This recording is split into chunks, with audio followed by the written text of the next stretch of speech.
నమస్కారం అండి. Korukonda north subdivision Korukonda police station లిమిట్స్లో 26 తారీఖున గుండ్రు పద్మ అనే ఆవిడ వాళ్ళ ఇంట్లో ఒక 4 వ్యక్తులు వచ్చి ఆవిడ చేతులు కట్టేసి సుమారు 200 గ్రాముల బంగారాన్ని దొంగలించినట్టుగా ఇన్ఫర్మేషన్ రావడం జరిగింది. 27 తారీఖు పొద్దున మా హోంగార్డ్ రామణ దొర, కానిస్టేబుల్ హరీష్ అనే 2 వ్యక్తులు పూలు కోసుకోవడానికి జనరల్గా డిఎస్పీ గారి ఆఫీస్లో పనిచేస్తూ ఉంటారు. పూలు పోయటానికి వచ్చి ఈ ముండ్రు పద్మ గారు ఉన్నారా లేదా అని ఆవిడ అరుపులు విని లోపలికి వెళ్ళి ఆవిడ చేతికి కట్టిన కట్లు కట్ చేసి ఇమీడియట్గా సబ్ ఇన్స్పెక్టర్ అయిన ఎస్ఐ గారికి, సిఐ గారికి, డిఎస్పీకి ఇన్ఫర్మేషన్ రాగానే ఇమీడియట్గా సీన్ విజిట్ చేయడం జరిగింది. సీన్ విజిట్ చేసాము. ఇట్లా పోయినాయని ఇళ్ళంతా చూసాము. డాగ్ స్క్వాడ్ వచ్చింది, క్లూస్ టీమ్ కూడా వచ్చారు. ఈ విచారణలో భాగంగా సీసీ ఫుటేజ్ వెరిఫికేషన్లో సిఐ గారు ఒక 4 టీంలు ఫామ్ చేయడం జరిగింది.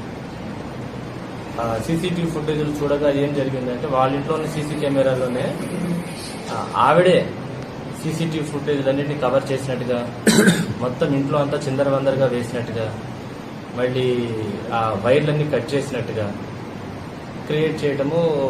ఏమిటి ఇలా జరిగిందని ఆవిడకి సీసీటీవీ ఫుటేజ్ చూపించి అడగగా ఇన్సూరెన్స్ ఉందండి బంగారానికి, ఇన్సూరెన్స్ కోసం చేసినట్టుగా ప్రాథమికంగా ఆధారం చెప్పడం జరిగింది.